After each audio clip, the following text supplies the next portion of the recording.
Hey, Jerry Stevenson, Chief Redneck in Charge, Redneck BBQ Lab, Keys Crossroads, Benson, North Carolina.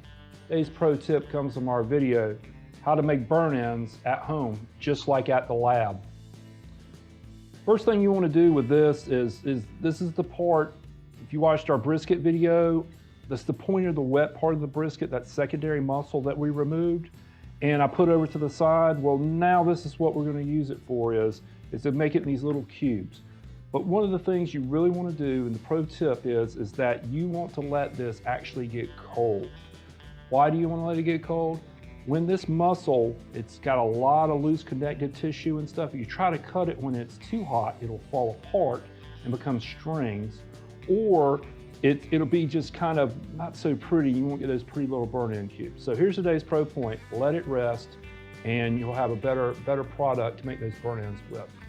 And as always, folks, remember to like our pages, subscribe to our channels, and share it with your friends. But the most important thing is let us know in the comments and suggestions below what we can do for you guys in the future and what you thought about this video.